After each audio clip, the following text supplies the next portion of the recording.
Hello and welcome to another Atypical Philosopher video with myself, Jonathan MS Pierce. This is a Ukraine War Update extra video giving you the juicy nuggets and extra tidbits to give you a greater understanding and appreciation of all the events taking place around the Ukraine war. Where should we start? Well, let's go to a video that's been doing the rounds. I haven't shown it to you. I didn't show it to you yesterday, but could have done. This is a bunch of mobilized conscripts who have had enough, basically, and apparently I'm not quite sure what the details exactly are. In Kazan says no reports. Mobilized Russian soldiers are done with being kept in horrible conditions and force themselves out of the complex. There's some write-up. I said I've seen that they had a fight with their command, literally beat up the commanders or something. I'm not sure what the exact details are, but here you can see they're not happy and they're storming out of the gates. Quite what the end result of this was, I don't know.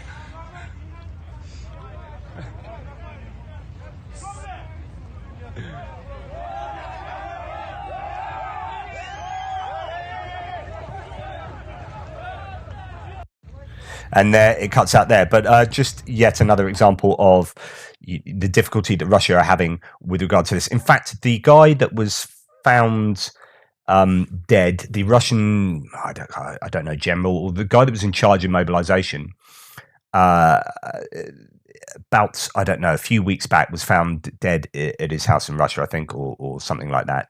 His wife has just spoken out and saying that he basically had no resources and it was all just a complete absolute mess, and then he was found dead. So the whole mobilization project has been a real headache for the Russians, and it's not going to sit well with them. In fact, the recent polls have suggested that there is a dwindling support for the war, albeit an independent poll from, I think, Medusa it was, who are sort of an exiled outfit, but I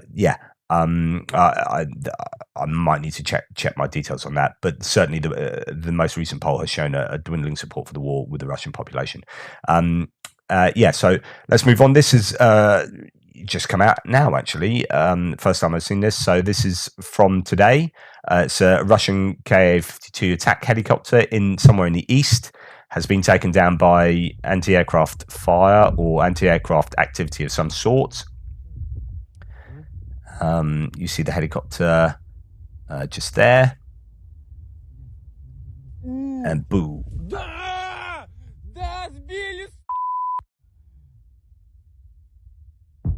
And yeah, that's not good for the Russians, that they will have lost the helicopter and almost certainly the crew with it, which is a huge loss, because it's not, there probably are other helicopters, but there probably aren't other crew to replace those. So the crew members take such a long time to train up, that's the bigger loss in those scenarios. And talking about losses, here's Potato Gunman has commented, and this is worthy of a little bit of thought here. Tanks. So he's saying, do we see Russia running out of tanks? And I said, well, their stocks are so depleted, they are using 55 plus year old tanks. He says tanks used to be destroyed at 5 to 15 per day. So this is when I give you the Ukraine stats for Russian losses, and it's this 100 people liquidated, this many tanks, and at the moment it's sort of 1 tank, 3 tanks, 2 tanks. And he said they used to be destroyed at 5 to 15 a day. Lately it's kind of 0 to 2 a day. Now we see some months of 500 plus Russian military being eliminated. So there is battle, but where are the tanks? So the troop deaths are still high, but the tank deaths are low. I think if you combine the different figures and the battle activities, there is an indication they are lacking tanks. Also, the delivery of the white T-80s from Russia recently indicates a necessity. Just to let you know, there was some video footage came out of a whole bunch of white camouflage tanks in a huge convoy going up the road, and there's a lot of talk that the Russians are throwing these T-80s that have been souped up or whatever, or at least painted up, into the conflict. I didn't show that video because there's a lot of talk about that not being recent. There's a previous video footage from before, so it wasn't, these tanks weren't suddenly being thrown into the front. But the point is a good one. Otherwise, it's that we are seeing far fewer tanks getting destroyed, and yet the battles are raging just as much, if not more. And this could suggest that the confrontations are more troop heavy, that the tanks aren't being thrown into battle and not being used as much, possibly because there just aren't as many of them. There were a lot of drone spotting, artillery destroying tanks, or drones dropping munitions destroying tanks. There seems to be a lot less of that. Maybe there's a lack of drone activity. Maybe there's a lack of artillery ammunition. I don't know. I'm just trying to think of what the other reasons there could be that there are fewer tanks getting destroyed at the moment. But it could just be that there are fewer tanks. Now, there have to be fewer tanks. I mean, they're literally, like, mathematically, they have lost thousands of tanks, the Russians. In fact, let's have a little look at Oryx to see how many tanks they've actually lost. So here are Oryx's figures. The Russians have lost 1,538 tanks, so not thousands, 1,500. But you're thinking, okay, that's 1,500 tanks they don't have anymore, and they can't replace. They've got some tanks from Belarus. These are older tanks. They're not great tanks, and so their capacity, their tank capacity, is being degraded every single day. It is going down, and they are bringing some out of mothball, but that is surely coming to an end now. There doesn't seem to be any evidence that they're producing a whole load of new tanks to the front line. I've not seen any trains of tanks. I've seen some APCs recently, although there's some claims that was old footage. But as far as tanks go, I just haven't seen the Russians being reinforced with any tanks. So they have the tanks they've got, and every day, for the last 9 months, tanks have been destroyed to the point that there are now 1,538 fewer tanks in the Russian forces, and that is visually confirmed. So the reality of that, you can throw on, I don't know, certainly more than that. That is the utter most conservative value. Take, for example, that there's just been a whole load of new footage that Oryx have been made aware of that is adding 200 bits of units to the Ukrainian losses. So I think Oryx and the guys helping them announced a couple of days ago that they are going to be adding over this weekend 200 units to the Ukrainians. So whatever the level of Ukrainian losses were before the weekend, that's your absolute conservative minimum. Suddenly there's 200 more, right? So you can imagine that there's an awful lot of undocumented losses out there. There was still coming across wreckages in fields where of like, helicopters or planes that they were thinking were shot down like 6 months ago. So there's an awful lot of stuff to add to that. The point being that, yes, potato gunmen, tanks were being destroyed at a high rate, probably because there were more of them, and they're not being destroyed at such a high rate, probably because there are fewer tanks.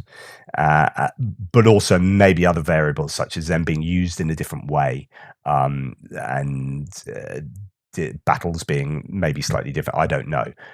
But yeah, good point. Czech company Excalibur Army restores and modernizes T-72 tanks for the Ukrainian army. The modernization includes new thermal imagers, night vision equipment, and dynamic protection. It's planned to ship about 90 modernized tanks. It is quite a slow process. It takes them about, I think, 3 weeks to make a new tank. And I think this is actually being paid for by the Dutch, as far as I know, although it's the Czechs that are doing it. So this is always interesting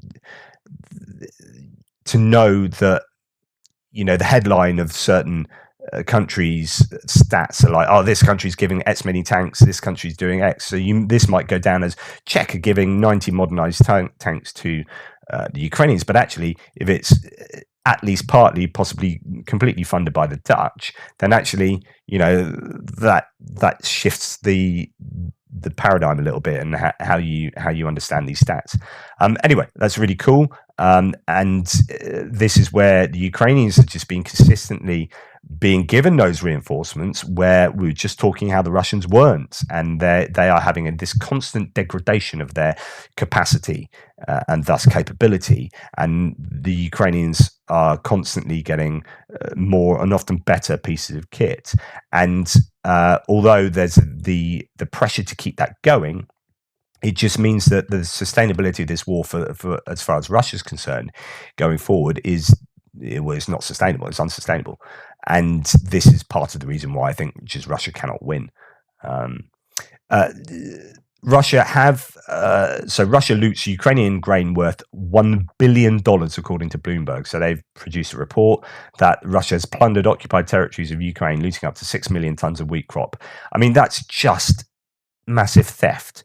Obviously, this whole war is morally bankrupt. But to add to the fact that they've invaded the territory, they've stolen their food and sold it and made money off that, which is then sustaining their war effort. I mean, it's just, and we're going to, well, in fact, let's have it out here. I mean, someone asked, why don't you need to do more philosophy with your analyses? Okay, fair enough. Here's some. This is morally bankrupt. And it always gets back to this idea. So there are plenty of Russian bots on my threads, right? And it's like, or if they're not Russian bots, there are some people who are just pro-Russian. So the question is, why are you pro-Russian? What is it? And that makes you want to come on these threads and say, yay, Slava Russia, and all this stuff. And the options appear to me to be, one, you're paid to do that. You're sitting in a Russian bot farm in Russia, and it's just your job. Sucks to be you. Or two, you're you are Russian, and you're pro-Russian, and you're in Russia, sitting in your living room, keyboard worrying, and you are being fed misinformation, disinformation by the Russian state, and you're really nationalistic. And there you go. Sucks to be you. Number three is that you're some kind of international outside of Russia, and you are anti-West, and you've always been anti-West, and the Western imperialism, US imperialism. You see US going around the world and sticking their fingers in all sorts of different pies, and you are really against that, and you've always been siding with maybe more Russia, or certainly with anyone who's against America. So therefore, the enemy of my enemy is my friend approach. And that sucks to be you, because you're overlooking an awful lot of stuff, which I'll just talk about in a second. So those seem to be the three that I can work out, because I don't think you can look at this war as a genuine neutral. I don't think you can look at what's gone on here and actually really try and find out the facts and come away thinking, oh, do you know what? After I've checked everything out and I've delved into all the information, it turns out that I think Russia are right here, that Russia are the good guys and Ukraine are the bad guys. I don't think you can actually do that. There's no moral calculation that you can do that gets you to that point, unless you are using so many biases and mental heuristics that shift your calculation in a way that corrupts your calculation. And if you're using those biases, you are going to be one of those people that is committed to being anti-West or pro-Russia in a way that I've already described. So you're already going to be one of those people. So any other sort of person that is pro-Russia here is going to be a variation, I think, of those. I don't think there's anything else that's too obvious there, because to me, it's blindingly obvious that Russia are the bad guys here, and that sounds really simplistic, but when you are looking at the evidence there is for the atrocities that have been committed by the Russians, and we've seen torture chamber after torture chamber, we are having first-hand accounts and testimonies of people being tortured and hearing people being tortured. We have accusations of rape from 80-year-old women down to children, and everyone in between. We've seen like the whole gamut. We've got civilians being shot in the back of the head, but just the whole range of terrible, terrible things, and looting of animals, looting of shops, looting of museums, looting of grain to the tune of $1 billion US, like destruction of cultural heritage and et cetera, et cetera, et cetera. All of this goes, and obviously like bombing of civilian buildings, apartment blocks, towns and cities. Just it's reprehensible. And I don't know how you can sit at a keyboard and say Slava Russia and live with yourself. Like, you are morally corrupt if you are doing that. Because even if you are anti-West, and even if you've actually got justifiable reasons to be anti-West, that doesn't get you to being pro-Russia. That doesn't get you to being pro-atrocity. So then it gets onto this question of, okay, what's going on with your evaluation of these atrocities? So when you're presented, do you just ignore them, bury your head in the sand and say they aren't happening? That's one way of doing it. Because what's happening here is something called cognitive dissonance, and I've told you about this before, and the resulting cognitive dissonance reduction. Cognitive dissonance is when you have a core belief in your mind, right? And this core belief sits there. It's going to be something like Russia is great, or the West is bad, and everything, everyone who fights the West is good, therefore, something like that, right? And then you get a load of evidence that comes along, right? And it is against your core belief. So your core belief, let's for simplicity's sake, let's say Russia is good, right? Evidence comes along, shed load of atrocities, terrible things, Russia doing terrible things. This produces disharmony in your mind. You can't live with disharmony. Humans can't live with disharmony. So something happens where usually your core belief subsumes the evidence that's contrary to the core belief. And somehow these things get harmonized. This is called cognitive dissonance reduction. It happens. We all humans do it every day. Like, there are so many contexts in which this takes place. But here, what happens is somehow the evidence of the atrocities is harmonized with the idea that Russia is good. So one way of doing this is just ignoring the evidence. So it kind of just goes away. You just compartmentalize it and put it in another part of your brain. You just ignore it. Yeah, I'm literally not dealing with it. Russia is good.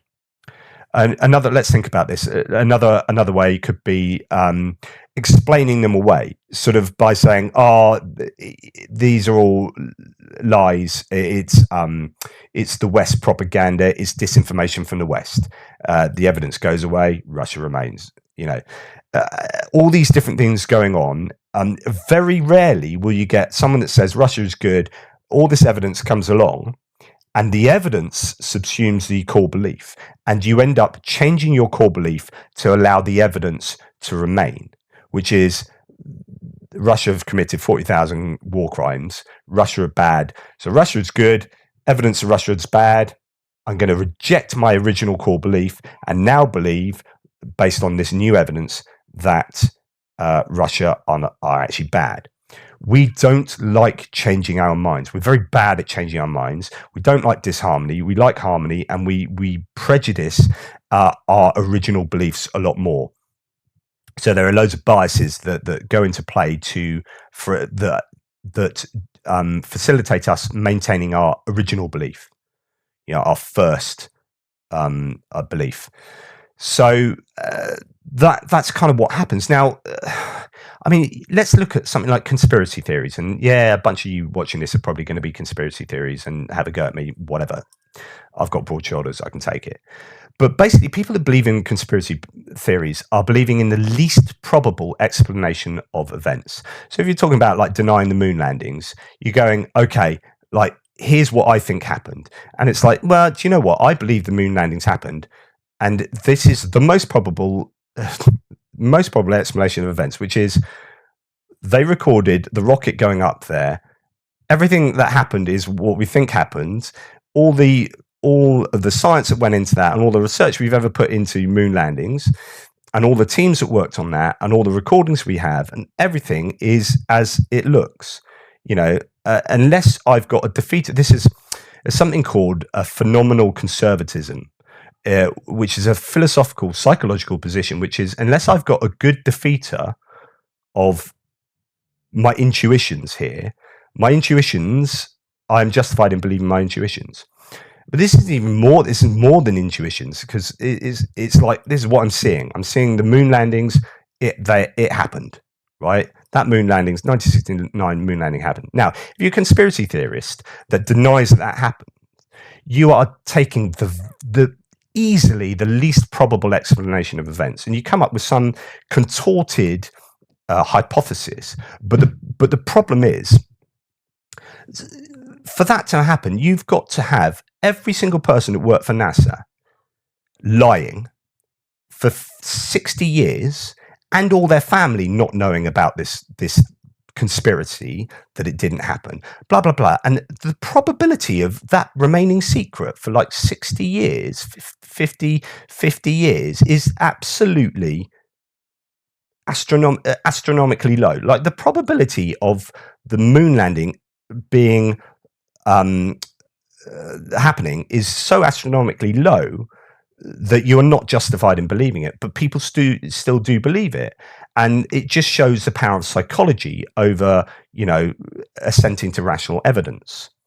Because, extraordinary claims require extraordinary evidence. So if you are saying it's a pretty extraordinary claim to say that this conspiracy happened and people have kept silent on it, thousands and thousands of people have kept silent on it, and it's never got out, but somehow I know the truth, and I'm piecing this together and that together, and this could have happened, and that could have happened, this, and you're creating this really complicated scenario that has a very low probability, then you're just not justified in believing that. So you have to, your mind is playing, mental tricks on you, and you're just you're doing all of this stuff to end up believing the least probable explanation of events.